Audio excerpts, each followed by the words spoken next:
Hello friend, welcome to this channel. देखिए, झारखंड जो है ऐसी तो क्या बोला जाए इसके बारे में। जैसे से इतना खतरनाक तरीके से कमीनागिरी कर रहा है, इतना ज़्यादा मतलब वो लोगों को सता रहा है। झारखंड के जो स्टूडेंट है इतना लोगों को सता रहा है, जो वैकेंसी पे वैकेंसी का नोटिफिकेशन दे रहा है, वैकेंसी का फॉर्म फिलअप कर रहा है, बट उसका एग्ज़ाम का कहीं नामो निशान नहीं है। एग्ज़ाम लेने के नाम पे डेट देते जा रहा है।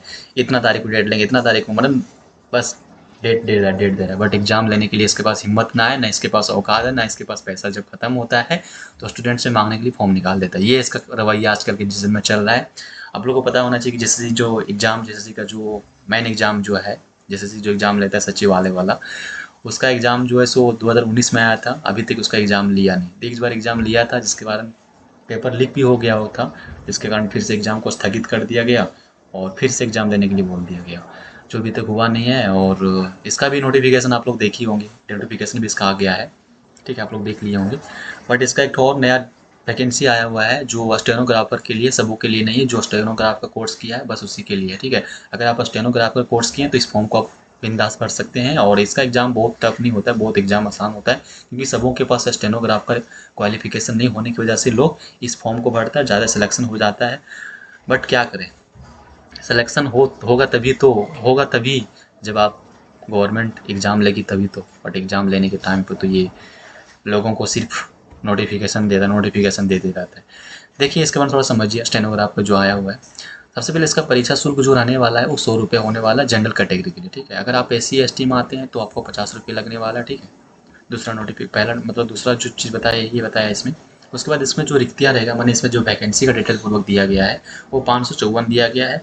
ठीक है, 554 में क्या है, इसमें जनरल में अगर आप आते हैं तो 182 सीट रहेगा आपका। ठीक है, और अगर आप ST में आते हैं तो 118 सीट रहेगा। इसमें से 2 आदिम जनजाति जो है के लिए सम्मिलित भी रहेगा। मैंने 2 आदिम जनजाति जो है, मैंने आप लोगों को पता होगा आदिम जनजाति 8 मेरे झारखंड राज्य में है, तो उसमें 2 आदिम जनजाति जो है 118 में सम्मिलित रहेगा। ठीक है, उसके बाद अगर आप SC में आते हैं तो SC का जो है सिर्फ 45 सीट दिया गया है। उसके बाद बैकवर्ड माने अनुसूचित, ये अत्यंत पिछड़ा वर्ग जो होता है, बैकवर्ड क्लास, OBC 1 में 37 है, OBC 2 में 27 दिया हुआ है। और EWS के लिए जो दिया गया है वो अत्यंत वीकर सेक्शन शायद बोला जाता है इसका, तो इसमें 45 सीट दिया। इस तरह से 454 सीट टोटल हो गया। ठीक है, अब उसके बाद देखिए इसमें कोटा भी दिया गया है महिलाओं के लिए, जो अलग से शायद में प्रेफरेंस कुछ दिया गई है। खेलकूद वाला का अलग दिया गया है, अंधा वगैरह जो होगा उसके अलग से, सारा सीट मतलब अलग से दिया गया है।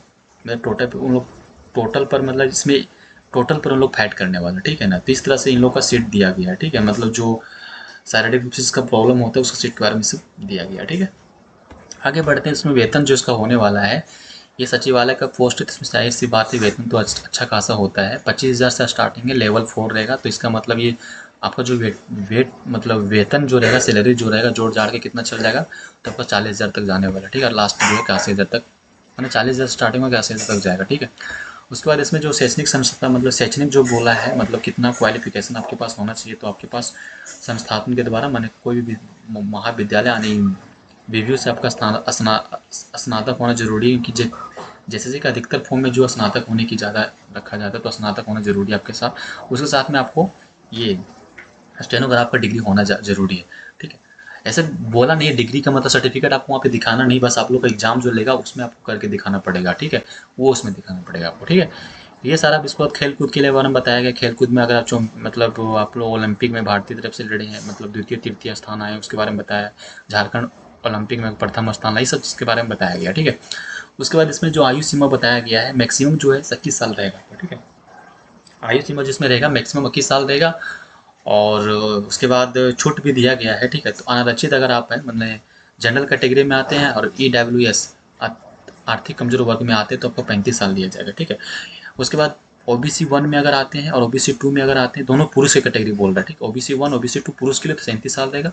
अगर OBC 1 और OBC 2 अगर महिला में है, ठीक है, और अनारक्षित में भी है, और अत्यंत पिछड़ा वर्ग EWS में, तीनों में अगर आता है महिला कैटेगरी में, तो 38 साल। माने एक तरह से ये बोल दिया जाए, जनरल कैटेगरी के लिए, OBC के लिए और OBC 1 OBC 2 के लिए अगर आप महिला में आते हैं तो उसका जो एज रहेगा वो 38 साल दी रहेगा। ठीक है, अगर आप SC ST में आते हैं, दोनों पुरुष और महिला कोई भी रहे उसमें, SC ST में आते हैं तो 40 साल इसमें उम्र सीमा बोला गया। ठीक है, ये सारा हो गया। उसके बाद इसमें जो बोल रहा है कि ये मतलब वो बताया गया है जिसका शरीर में प्रॉब्लम वगैरह है, उसके लिए बताया गया कि 40% वगैरह इसमें कुछ मतलब शुल्क लेकर सब्सक्राइबर वगैरह दिया जाएगा। उसके बाद उसमें एडमिट कार्ड में मतलब मेंशन कर दिया जाएगा। उन लोगों के लिए अलग से एडमिट कार्ड शायद में आता है, ठीक है। फॉर्म वगैरह फिलअप वगैरह होगा तो लोग सब पता चल जाएगा उसके बाद, ठीक है। उसके बाद आगे हम लोग बढ़ते हैं। उसके बाद और क्या बोल रहा है, आरक्षण। आरक्षण के बारे में भी बोल रहा है कि स्थानीय मतलब इसमें अगर आरक्षण लेना चाहेंगे आप तो स्थानीय पर निवासी पर तो रहना जरूरी, यानी रेसिडेंशियल रहना बहुत जरूरी है आपके लिए। तो रेसिडेंशियल के बारे में बोल रहा है कि इसमें अगर आपके पास रेसिडेंशियल है तो उसमें डेट मेंशन किया गया है 2/6/2016। अगर आप अनुमंडल पदाधिकारी से द्वारा निर्धारित करते हैं तो 2/6/2016 के पश्चात निवासी प्रमाण पत्र माने वैलिडिटी उसका होगा, ठीक है, ये बताया गया है। उसके बाद ये बोल रहा है कि अगर अंचल पदाधिकारी सब बनाए हैं तो उसमें जो डेट दिया गया 19/7/2019 के बाद रहेगा, तभी आपका अंचल पदाधिकारी, उसके पहले रहेगा तो नहीं चलने वाला, ठीक है। उसके बाद ये पूर्व अंचल अधिकारी के द्वारा मान्य माने, इसके अगर पूर्व रहेगा तो मान्य नहीं रहेगा, ठीक है। ये भी बताया गया इसमें निवासी प्रमाण पत्र अगर उसके पूर्व रहेगा तो मान्य नहीं रहेगा, ये सारा बताया गया, ठीक है। जाति प्रमाण पत्र के बारे में देखिए थोड़ा सा, इसमें SC/ST के लिए सिर्फ जाति प्रमाण पत्र बनता है, आप लोग पता होना चाहिए, ठीक है। तो इसमें जो अनुसूचित जाति के लिए जो बताया गया है अनुमंडल उपायुक्त अनुमंडल पदाधिकारी, तो इसमें डेट मेंशन नहीं किया गया, ठीक है, ये बताया गया इसमें। और देखिए और नीचे में देखिए, नीचे में इसमें बताया गया है ये वैसा कुछ नहीं है। उसके बाद देखिए अगर EWS में अगर आप आते हैं, मैंने ये EWS नहीं, ये OBC 1 OBC 2 में अगर आते हैं, अगर इसके लिए आप जाति सर्टिफिकेट अगर बनाते तो इसके बारे में बताया गया है कि इसके पश्चात डेट मेंशन कर दिया गया है 29/8/2012 के पश्चात वाला जो रहेगा वही आपको वैलिड होगा, उसके बाद वाला नहीं वैलिड होगा, ठीक है। उसके बाद दूसरा नंबर बताया कि अगर आप अंचल से बनाते, ठीक है, अंचल से अगर बनाते तो उसका डेट मेंशन किया 25/2/2019 से आपका मान्य रहेगा, ठीक है, ये सारा बताया गया। ये सारा देख लीजिए, पढ़ लीजिए, आपको समझ में सब आ जाएगा। उस तरह ये बताया कि मान्य नहीं होगा, ये सारा चीज़ बता दिया गया है। और भी सर्टिफिकेट वगैरह जो होता है ये सारा बता दिया गया है, ठीक है। उसके बाद ये फॉर्म कैसे कैसे भरना है वो आपको बताया गया है। आप लोग www.jcc.in पर जा करके वहाँ पे लॉगिन करना, पहले आपको मैंने आप लोग पहले पंजीकरण कीजिएगा, ईमेल आईडी द्वारा से और पासवर्ड वगैरह जनरेट करना पड़ेगा। उसके बाद फिर आपको पंजीकृत करने के बाद फिर फॉर्म फिलअप करने के टाइम में आपको स्कैन करना पड़ेगा, फोटो हस्ताक्षर अपलोड करना पड़ेगा। फिर उसके बाद सारा चीज़ बताया गया इसमें, यही चीज़ के बारे में बताया। जब फॉर्म फिलअप होगा तो मैं इस पर वीडियो ऑलरेडी बना के बताऊँगा आप लोगों को, तो समझ में सारा डिटेल आ जाएगा, ठीक है। उसके बाद देखिए इसमें प्रक्रिया जो लास्ट डेट बताया गया 6 सितंबर से स्टार्ट होगा और 5 अगस्त तक लास्ट जाने वाला, ठीक है। 6 सितंबर से स्टार्ट होगा और 5 अक्टूबर तक जाएगा, ठीक है, ये सारा बता दिया गया है इसमें। और बस यही सब सारा चीज़। उसके बाद ये पेमेंट वगैरह प्रोसेस वगैरह बताया गया, कितना सारा पैसा लगेगा। अब दूसरी बारी रह गया इसमें कि एग्ज़ाम जो इसमें लेगा उसको जैसे कि खुद पता नहीं है कि इसमें कंप्यूटर बेसिस पर लिया जाएगा या OMR बेसिस पर लिया जाए, इसमें डिसाइड नहीं किया गया। लेकिन डिसाइड तभी होगा जगह यदि संख्या कम हो जाएगा तो OMR पर ले लेगा, और संख्या ज़्यादा रहेगा तो CBT यानी कंप्यूटर मोड पर ले लीजिएगा, ठीक है। ये सारा बताएगा। इसमें परीक्षा 2 होगा, 2 तिथि में होगा। प्रथम चरण में जो कौशल जांच परीक्षा और द्वितीय चरण में चरण लिखित परीक्षा का। कौशल जांच परीक्षा में आप लोगों उसमें भी 2 पेपर होने वाला है, ठीक है। तो उसमें 2 पेपर कैसे होने वाला है, तो इसमें कौशल जांच में क्या होगा, इसमें जो स्टेनोग्राफ वगैरह जाता है उसमें कुछ सुर्ती लिखा दे दिया जाएगा 50 शब्दों का, और उसमें 50 मतलब 10 मिनट का टाइम दिया जाएगा। प्रत्येक वर्ड जो है 50 शब्द प्रति मिनट, मैंने 1 मिनट में आपको 50 शब्द को टाइम मतलब लिखना है, सुर्ती लिखा करना है, उसको करना है। उसके बाद द्वितीय पत्र में क्या रहेगा आप लोगों को, ये MS वर्ड वगैरह रहेगा, MS एक्सेल वगैरह रहेगा, MS एक्सेल ये सब पावर पॉइंट वगैरह पाई चार्ट वगैरह इसमें आपको बनाना पड़ेगा। देखिए MS वर्ड में आपको कुछ मतलब दे देगा, उसमें आपको टंकित करना पड़ेगा, लिखना पड़ेगा कुछ आपको, ठीक है। MS एक्सेल में आपको जोड़ घटाव के बारे में बताया जाएगा, कुछ दे दिया जाएगा। और MS एक्सेल में एक तो पाई चार्ट वगैरह भी आपको बार चार्ट वगैरह सब निकालना पड़ेगा। फिर MS एक्सेल पर आपको जो MS एक्सेल पर तैयार आंकड़ा है उसको MS पॉइंट में पावर पॉइंट में आपको प्रेजेंट करना पड़ेगा ये। और फिर उसके बाद प्रेजेंट के लिए जो का से लेकर उसको ईमेल आईडी पर भेजने के टाइम मतलब भेजने के लिए बोला जाएगा। उसके बाद फिर देखिए इसमें जो सबको 1.5 घंटा का टाइम मिलने वाला है।